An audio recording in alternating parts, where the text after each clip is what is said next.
Welcome to the Indie Author Showcase, the podcast by indie authors for indie authors. I'm your host, multi-award-winning author Chad Robert Morgan, and obviously I am in dire need of a haircut. I'm having a bit of a bad hair day. Definitely need to get a haircut before next week. What is next week? Creep IE Aftermath. This will be the second to last convention I am scheduled to do this year. There is a book fair coming up in like November-ish. I did apply for, haven't heard back, so there might be one more in the mix.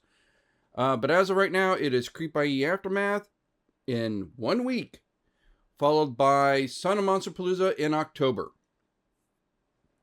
I am really excited for Creep IE Aftermath because you can use promo code Spectral. Lips are getting better, not quite healed yet. Promo code Spectral to get $5 off your one-day admission into Creep IE. And remember, the vendor whose promo code is cashed in the most gets a free booth for the next year. That would be a huge help to the podcast, because the booth fees for Creep IE Aftermath are actually more reasonable than some of the others. Monsterpalooza, Midsummer Scream, even Texas Frightmare Weekend, which I have applied for and have not gotten into yet. They can get pretty pricey. Creep IE is actually the least expensive of the big three conventions here in Southern California. But it's still a considerable cost. And getting a free booth would be a huge plus, because then everything that I do at that convention, everything I sell, pure profit at that point. That would be a huge help for Spectral Productions and for the podcast. So please, if you're in Southern California, if you're a horror fan, if you're planning on attending Creep IE Aftermath, use promo code Spectral for your one-day admission ticket. We're also excited for Son of Monsterpalooza. It is coming up. We are going to start plugging that. Typically, when I go into horror conventions, I only take my horror books. I have two franchises. I have... Like I did that.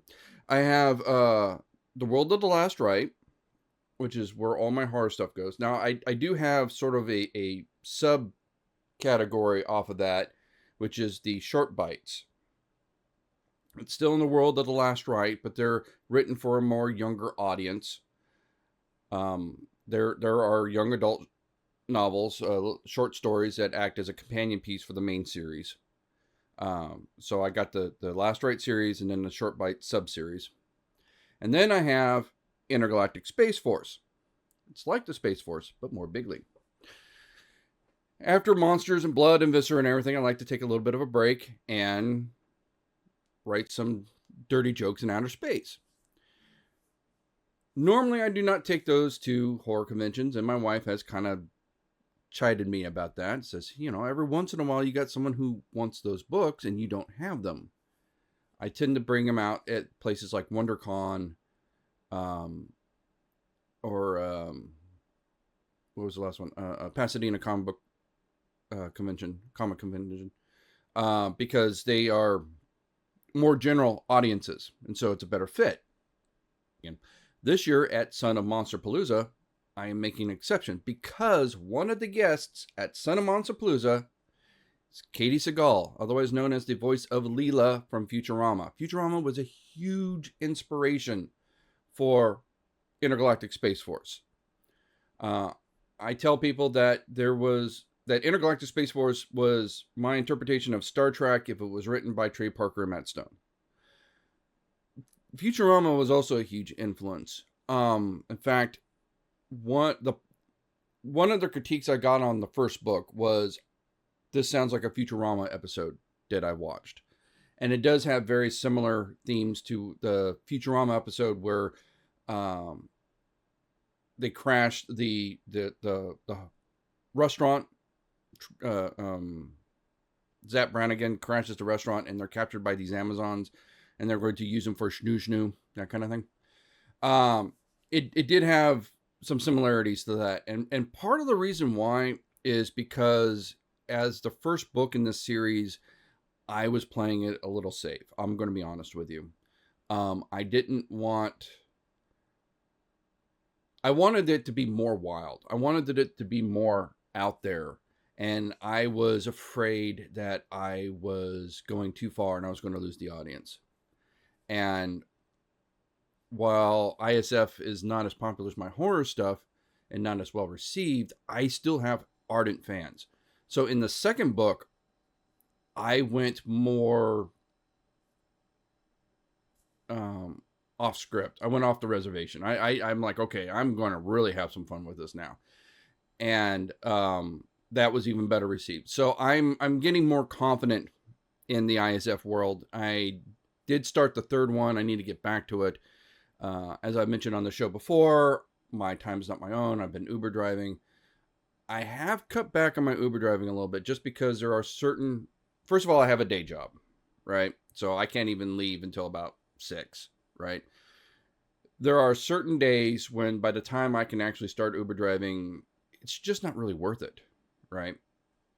Like I'll make some money, but it's like the wear and tear I'm putting on my wife's car because I can't use mine because mine's too old.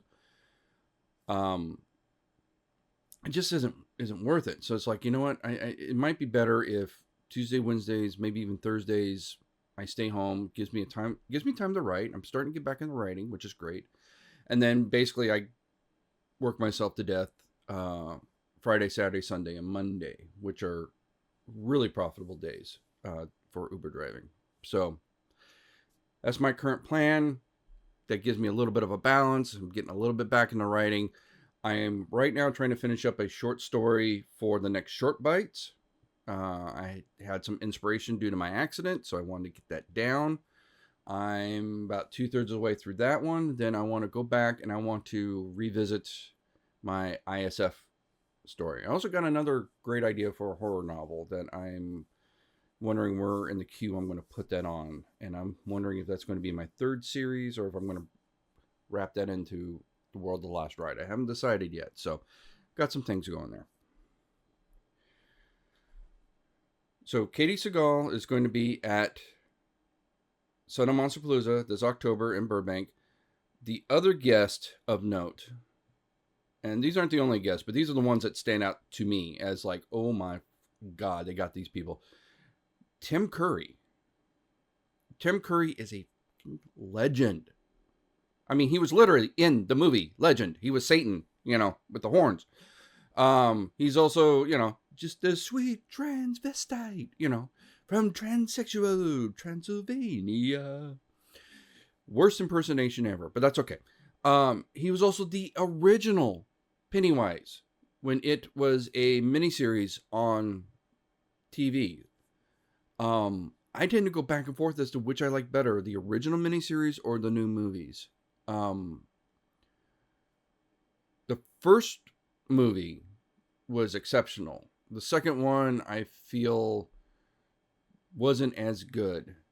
And that's where the miniseries actually has a chance to gain ground. Because I thought the miniseries was a product of the 80s, you're right.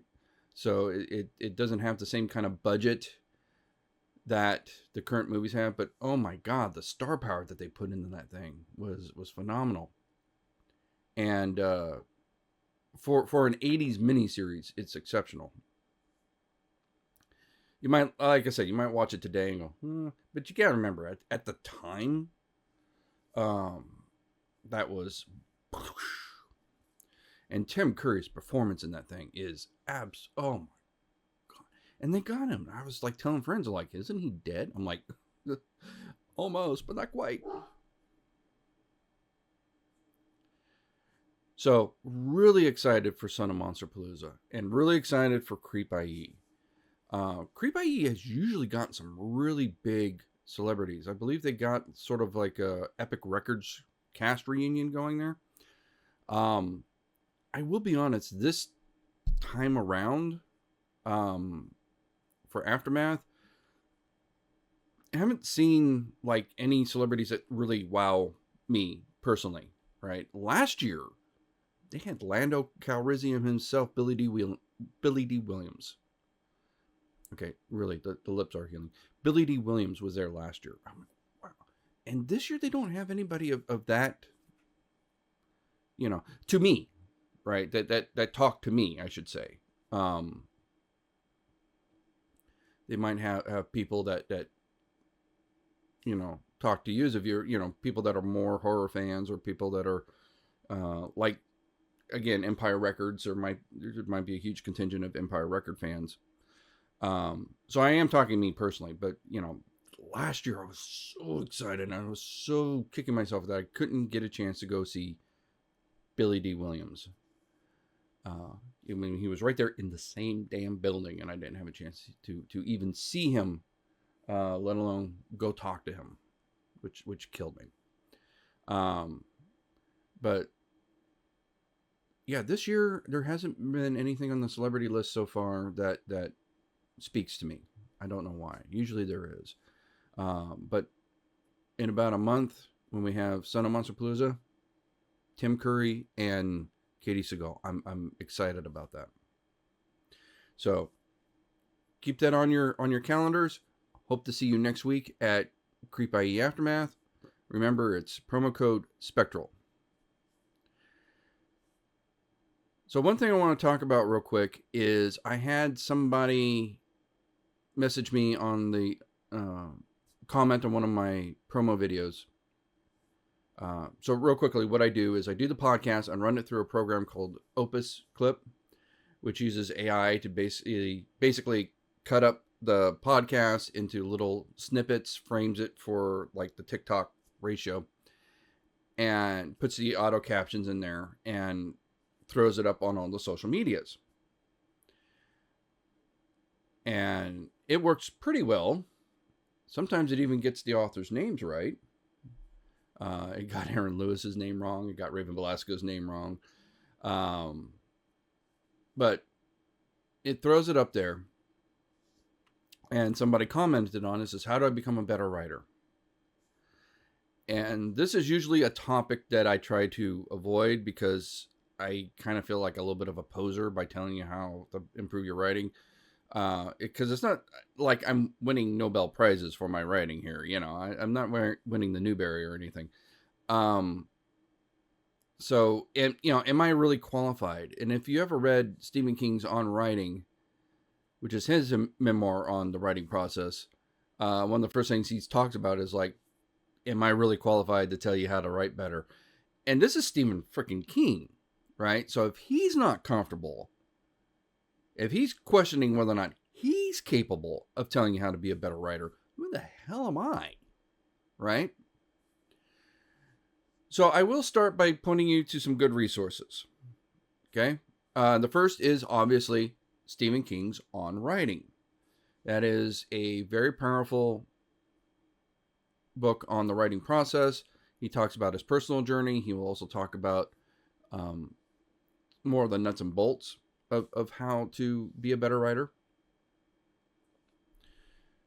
The next book I would check out, and I have not read this book myself, but I've read his other works. He's a good writer. He runs a YouTube channel where he does talk about what works and what doesn't work in writing. And he's published a book about writing called Story Made Simple. And again, just based on his YouTube channels and stuff like that, I would have faith that is a good, strong book. If you are interested in becoming a better writer, I would check out his YouTube channel because he does an excellent job on breaking down, this is why this dialogue sucks. Here's an example of doing it correctly. And does this really well done compare and contrast, really well researched and very polished YouTube videos. Way more polished than this podcast, I tell you. He's putting time and effort and money into it. He does an exceptional job explaining his concepts. So I would check out Story Made Simple. The third book I would check out is Falling to Fly by our friend Todd Fonestock. And again, I've not read Falling to Fly, but I have read some of Todd's other stuff. We've talked a lot at conventions. I have faith in him as an author that he knows what he's doing. He actually used to work as what we would call the opposite of an independent author, right? He was at a publishing house. He actually left that world to become an indie author because he wanted more freedom in his writing. So this was a professional author that went indie. Usually people are trying to go the other way. He's like, nah, tired of this corporate BS. I'm going to write what I want to write, and went indie. So very brave move. And yeah, we've read his work. I mean, he's a strong writer. He knows what he's doing, what he's talking about. So Falling the Fly, I would have faith that would also serve you well. So the next book I would recommend, and this isn't like a how-to or inspirational thing, but this is more of an excellent reference. And there's a whole series of thesauruses. Thesaurusi? What is the plural of thesauruses? Thesaurus. Thesauruses? Whatever. So the first book would be The Emotional Thesaurus, right? And what it would do is, for example, let's look up disgust, right? It will tell you all these kind of physical traits for disgust, right? Like, you might curl your lip, your stomach might churn, that kind of thing. It will tell you some emotional responses, some mental responses, that kind of thing. It's meant to give you ideas in your writing. Like, okay, the person is angry. What does that mean? Right? What does it mean to be angry? Right? Well, obviously you're upset, but what does that do to you as a person? Right? Maybe your skin gets flush, your heart's racing or something like that. And as someone who's written a few books in horror, and he's scared, and it's like, okay, well, kind of hitting the same notes here a little bit. Let's dice it up. What other things do you feel when you're in fear? And you start looking it up and like, oh, hey, I didn't think about that one, that kind of thing. And even if you read it and you're like, oh, well, obviously your heart races, but maybe it just, you need to jog your memory or whatever. There is a whole series of these. We have the Negative Trait Thesaurus, the Conflict Thesaurus, the Emotional Wound Thesaurus, the Positive Trait Thesaurus, the Occupation Thesaurus, Urban Settings, and of course, Rural Settings. So these are all great references. Now, of course, those by themselves are not going to make you a better writer. But if you are writing something and you're like, hey, I have somebody who is a banker, and you don't know anything about bankers, right? You're most of your characters are maybe military guys or farmers or whatever, and you're like, okay, I got a banker. Look it up. What does it mean to be a banker? What are some of the telltale signs of banker? And you look it up in the Occupational Thesaurus, and you're like, oh, okay. And that'll help flesh out your character and make him look a little more real. Okay, my character is happy. Okay, he's smiling. What else does happy people do? Let's build this scene up. Let's make them. And you look up happy in your Emotional Thesaurus, and you're like, oh, well, obviously, your face is going to blush because you're excited. Let's add that to the scene. That kind of, and it helps you to build up your scene and make your characters more rich.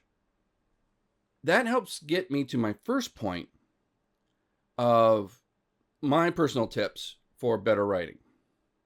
And the first is show, don't tell. Don't tell me the person's happy.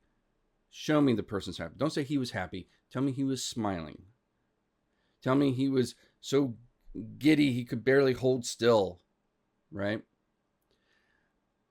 There's only been a couple books that we have read for the podcast that we either didn't finish or we finished and we're like, no, it's not ready for the podcast. And I'm not going to talk about the book. I'm not going to name the book. I'm not going to name the author because that's not the purpose of the podcast. We're not here to tear people down. We're here to bring people up. But I do want to kind of hint at these as examples of what not to do. And the first is show, don't tell. So I'm reading this book. The prologue is pretty strong. I'm really into it. It's sort of like your Saw torture porn kind of thing. And I'm like, okay, not my thing, but it's well done. I'm into it. And then we go to chapter 1. And of course, the prologue, there's like, we're now at chapter 1 where it's like 2 weeks earlier. And I'm like, oh, Lord, I hate that. But that's all right. That's fine. Sometimes it works. And the whole chapter is showing me stuff, and I'm already bored. All the goodwill that he earned from the prologue is gone. All right. I remember there was this one part where it's like, the girl sitting at the bar. It's like, she was obese. Don't tell me she's obese. Tell me that he can't see the stool because her big ass is covering the whole thing. Tell me that the people next to her can't reach their food because they're bumping up against her. Tell me that the stool is creaking under her weight. Don't just say she's obese. Right? I don't want to look at her resume. I want you to paint a picture of what this person is. And I don't care how minor of a character it is. So, when we talk about show, don't tell,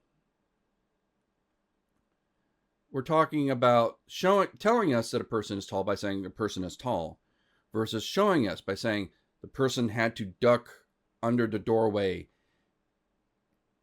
His scapula scraped along the top as he entered, right? Which is more interesting? When you show people stuff, it's like you're making a movie in their head, right? When you're telling us, it's a textbook. Very few people are pulling out their history books for fun. Maybe a few people, but usually they're the exception. And you actually get more information by the showing, if you think about it. Because, I said he was tall.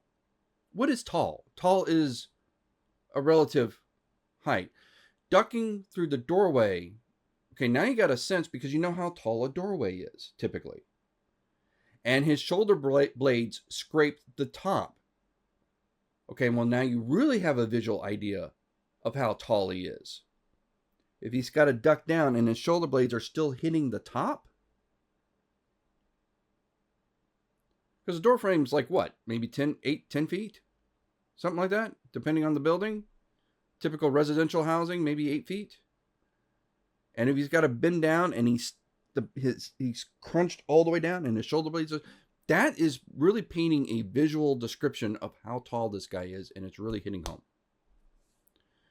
Versus, he was tall. It doesn't tell you anything. So, show, don't tell. It's step one. Step two is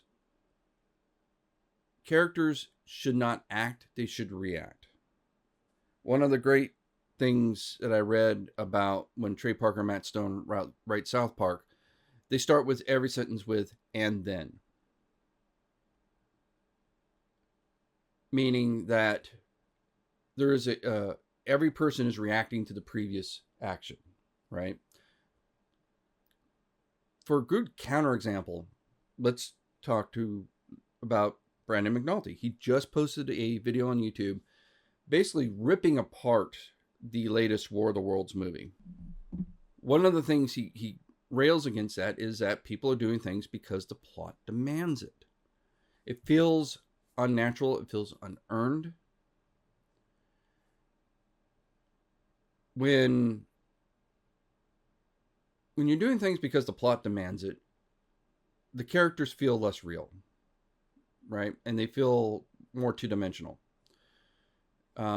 Another example from one of the books that did not make it to the showcase is we had a situation of star-crossed lovers, kind of a Romeo and Juliet meets Twilight kind of thing.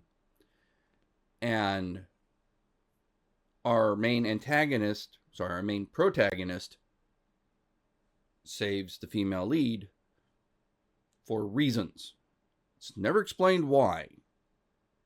Right? There's this big battle. Two different sides. She's about ready to bite it. It does explain why he's there, because he's there from a neutral third party. Why he intervened? No idea. Right? And so and then he's told by this neutral third party, oh, you need to keep investigating because these other guys, these religious zealots, are coming to here and they're doing things. It's like, okay. And he does it because he's ordered to. That's weak motivation. Okay, especially since he just goes and does his job. Right? Like, if you're told to do something and you don't really want to do it, like, what if he half-assed it because he wasn't interested? And that had repercussions that he then had to deal with. That would have been a more interesting story. What if he went and did it and then he found something that was personal, like, oh my God, these people actually have my brother. What the hell? Now he's emotionally invested in this. None of that happens. He is literally doing this job because it is his job. He is ordered to do it. And at no point does he seem like he cares. At no point does it seem like he doesn't care. He's basically a robot at this point. And that takes away from the character's agency. He's not reacting, he's acting. He was told to do something because the plot said he had to do it, and so now he's doing it. And that made him a very shallow two-dimensional character. And when he does do something off script, there's no motivation for it. You know, why did he save the girl? Did the girl remind him of his sister or a girlfriend he used to have? Or no, doesn't explain it. Just had a thing. Let's go to a good counter argument. Wendy and Richard Penny's Elf Quest, the original book. So here we are in an alien world. We have elves that are hunted by humans, and their home gets burned down. And so in desperation, they go to the trolls to hide out from the fire underground. There's an incident where they piss off the king of the trolls. And so he, in retaliation, cons them into going out through the tunnel of golden light where this promised land awaits them. And they wind up getting dumped out in the middle of the desert. And then they collapse the tunnel so they can't go back. So with no other choice, they journey 3 days across the desert until they find an oasis in a village of other elves. But these elves aren't like them. Their skin are dark. Theirs are pale. They live out in the sun. They live at night. These elves act more like humans. Oh, we're not going to trust these people. We trusted the trolls. Look what that got us. So they raid the village. And in the middle of this raid, the leader sees this girl and just and kidnaps her. And his buddy's like, you're not carrying a lot of water here, buddy. And he's like, I don't know why I did this. Later, as people start to talk and they realize that this whole raid was not needed, they make peace. Our heroes realize that they had made a mistake, and you know the two tribes start to merge. We realize that these elves have something called recognition, where it's literally a instinct of love at first sight, or not even love. It's a mating thing, right? Some instinct that says, hey, that guy is going to make a good baby daddy. They don't even have to love the guy. It's just, that's a good baby daddy. I need his genetics, right? And so now the whole rest of the book, this guy is obsessed with her. She's angry at him. She's trying to refuse it, and she's suffering because of this. And she's got a boyfriend, so the boyfriend's pissed off. So a whole chunk of the book is the boyfriend challenging this new guy, saying, no, she's my woman. And every step of the way, this new guy is winning. The leader of the guys from the forest, until finally at the end there's a resolution. that is more interesting because not only are you adding this love at first sight thing, there is an explanation for it. It's not as random as it seems. Secondly, they don't just go, "Oh, we must be in love." So no, she fights it. She's disgusted with the guy. She spends the whole rest of the book trying to get away from him. There's actually a point in the book where the guy's like, "Forget it. I'm just going to go off into the desert and die. I can't handle this anymore." And I mean, he can't eat, he can't sleep. He is just miserable, right? And then the boyfriend's miserable because that's his girl, right? So that makes for way more interesting romance story in a fantasy world than guy is ordered to investigate bad guys, does his job, randomly saves female comes along through sense of loyalty, figures she owes him one, and then at the end they bond over watching wrestling. I mean, it's just there was nothing there. Now it sounds like I'm slamming the book. The book actually wasn't that bad. It was basically the cliff notes of a very good book, but the characters were so underdeveloped that that's all it was the outline of a good book. You got to flesh out your characters. Your characters cannot just act because the plot says my character has to do. The character has to have realistic motivations. People in general are selfish. Okay? We do not do anything unless there's a reason to do it. Now, that reason might be altruistic, right? We may go out and give to charity because it makes us feel good, or because, Nana died of cancer, so now we're donating to cancer research. But there's usually a motivation of why we do this, even if it's something positive, even if it's something altruistic. There is a reason for it. We do not give to charity because we can, typically, usually, because there's a million charities. We will give to a charity that speaks to us. And that charity is going to speak to us because of our personal traumas. So your character has to have motivation. Your character has to have reasons for doing what he's doing. Otherwise, it's going to seem fake. So I think I've covered about all the advice I can give on writing better in one short podcast. Again, don't really know if I'm the most qualified person to be giving out writing advice. I've had a little bit of a success at it, but I'm, it's a little humbling to think that I'm qualified to do that. So I'm good. I'm good. That's about all I can give you. If another topic comes up that we can discuss, that's fine. But for now, I think that's about it. And we're kind of running along. The podcast is kind of running a little long anyway, so let's go ahead and let's get to this week's review, and that is The Unhallowed Horseman by Jude S. Walko. So Jude S. Walko. This is a retelling of The Legend of Sleepy Hollow. Not so much a retelling as a kind of a modern day sequel. So in this book, it actually exists in the town that was once Sleepy Hollow.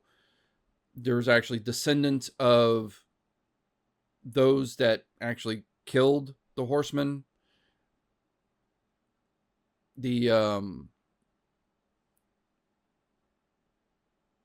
There's lots of talks about Washington Irving's book, The Legend of Sleepy Hollow. In this town, we have a young troubled boy. He's having some serious issues. He's having some mental issues. He's also has a very negative or very bad home life. finally this girl seems to like him. Things might start finally turning his way. The school psychiatrist puts him on a new medication, and things go south from there. So the big question we have here is how much of this is actually supernatural and how much of this is more medically induced psychosis. And the book leaves it pretty open-ended. In fact, the book suggests that it was supernatural all along, but there isn't really a definitive answer to this, which I think is an interesting take on the whole subject. But the horseman rides again, goes on a bit of a killing spree. One thing I liked about this book is it was deliciously dark. What I mean by that is every character they brought up, like it's like, oh, and here's Mr. Crane, the history teacher. He is actually a descendant from the original Ichabod Crane.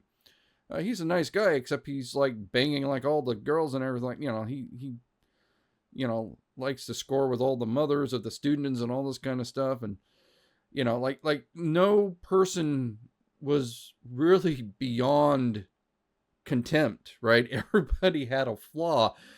Some more than others, right? Some were more despicable than others. Our one main heroic character who seems about as squeaky clean as it can get, even that we see that there was a time when he wasn't really a bad guy, but he was a flawed guy, if that makes any sense. He wasn't a mean asshole or anything like that, but there's an incident where he was drinking while driving, and he was not the super squeaky clean guy that he was. And again, I'm not making him sound like he was horrible, but I mean, even he had some skeletons in his closet. So everybody in this book is very, very flawed, very, very human. There's no Mary Sue's in this book at all. And again, it was very, very Jerry Springer-ish, where every character that came up, oh yeah, it turns out that the reason why he came to this town is because he was accused of diddling little girls in there, and so he came here, and now he abstains from all the child pornography because he can't trust himself and all this kind of stuff, and he's trying to keep his reputation clean. And it's just, and this was a bit character, right? Like nobody did not have a dark side in this book.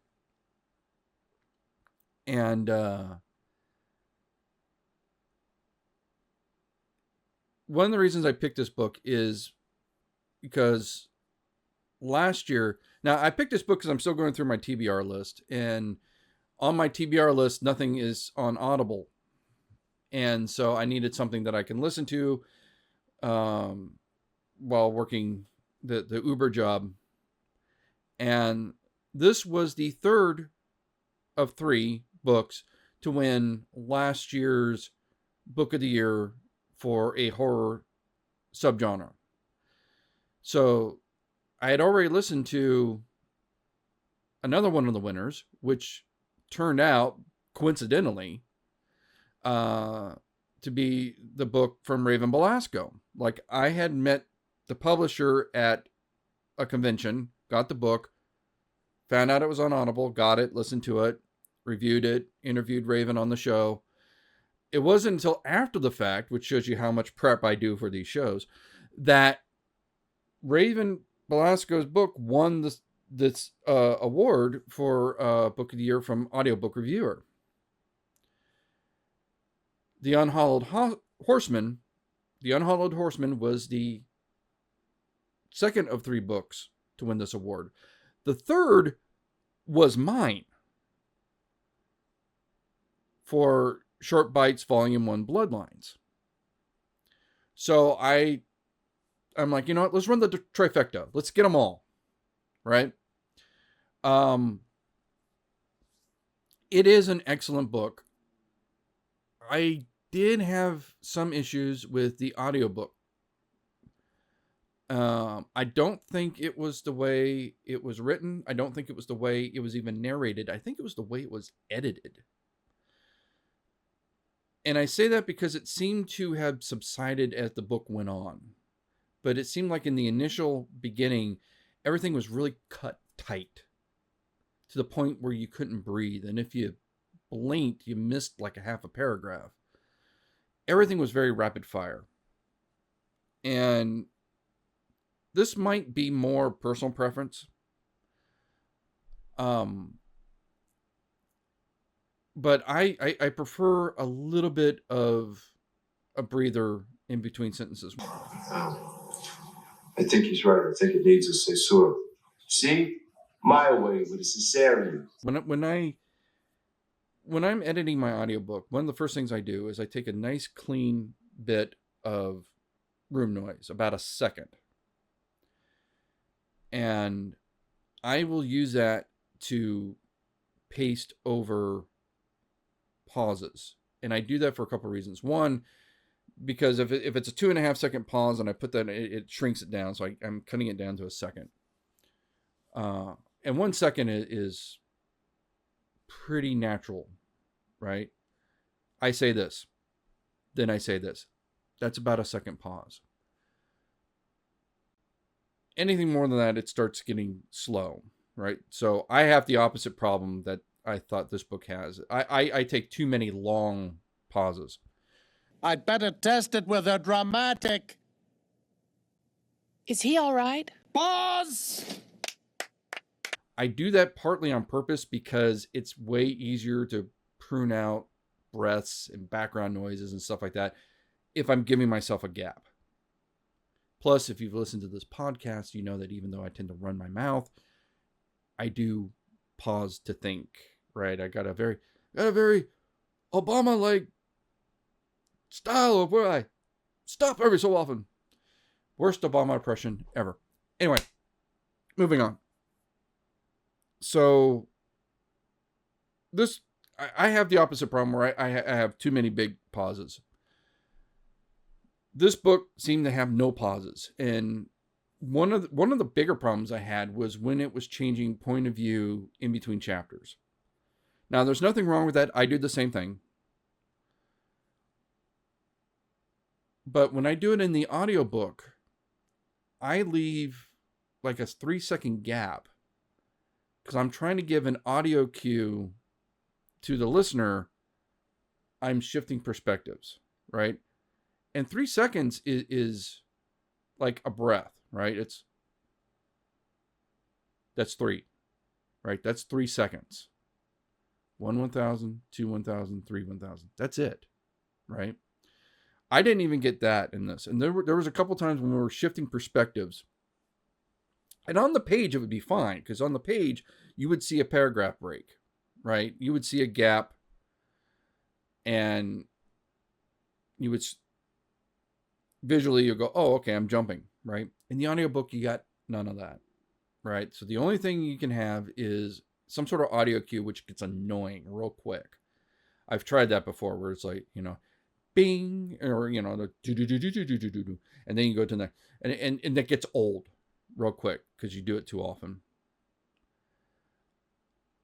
Or you just get a nice pause, and that, again, is enough to convince the reader that something's shifting, right? That seems to work for me. And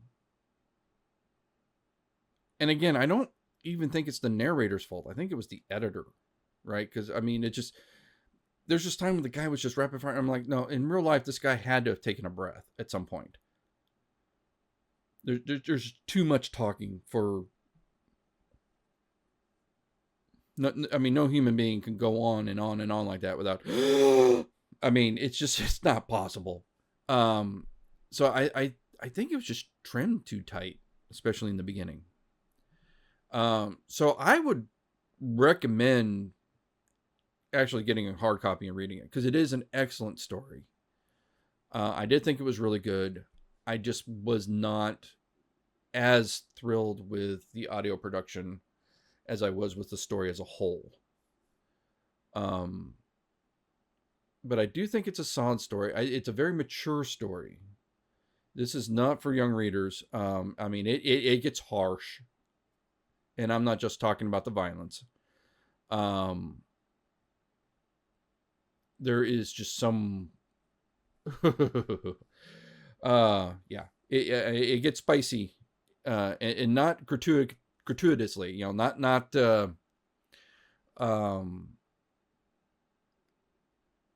like there's I think one point where the main character's mother's boyfriend is giving it to the mother to spite the main character, you know, like the main character walks in on him and he like doesn't stop. He actually goes harder, like, guess, look what I'm doing to your mother, kind of thing. So yeah, these are some dark characters. Some of these people, they are not nice people, most of them. But it is kind of got that kind of Stephen King vibe where it's like they're not comically evil, like say on a Carl Hiaasen novel, right? If you've ever read Carl Hiaasen, his bad guys are usually the biggest idiots.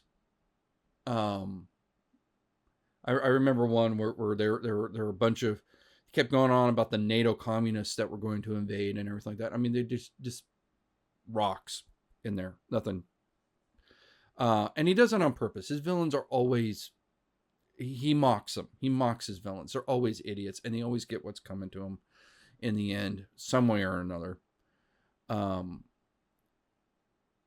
King makes his villains very relatable because they're still very flawed humans. And it's almost like the only real difference between a villain and a hero in, say, Walko's book or Stephen King book is the choice they make. Because somebody can have, somebody can walk in on somebody stooping their mother. The villain will shoot the guy. The hero will slam the door and run away. They're both very visceral, relatable reactions. Like if you walked in, I mean, your thing is, oh, I won't shoot a guy. But you might have that thought, right? Like, this guy's my mother. You might not act on that impulse, but you might feel it. And I think that's the difference between a villain and a hero in something like a Stephen King novel, or in this case, a Jude Walko novel, is not the difference of how people feel, because that's universal, but how they react, right? The hero would have that little safety switch that says, no, I can't commit murder. That's wrong. And the alternative is to leave. Whereas the villain wouldn't have that switch and pulls out the gun and shoots somebody, right? But yeah, everybody is so deliciously flawed. And that was half the entertainment of the book. The book does go deep into the history of the horse. And it was a little reminiscent of last year's book that we read, When Halloween Was Green, which also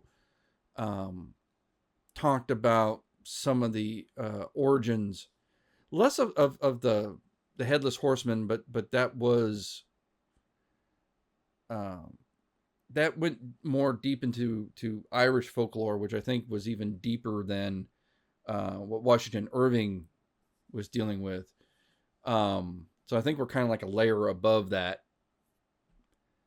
But I mean, it was going through like some of the Revolutionary War history of when the German mercenary lost his head, and the people he blamed for that, and it was a very, the story was very rich in history in terms of, for something told in the modern day. And I think that's part of the book. Part of what they're saying in the book is history's important, right? It everything we have is built on top of that. And if something's wrong with the foundation, it's going to come back up and bite you in the ass, which it did in this book. So yeah, delicious horror novel. Highly recommend it. was well worthy of joining the ranks of myself and Raven for Book of the Year for audiobook reviewer. And yeah, highly recommend it.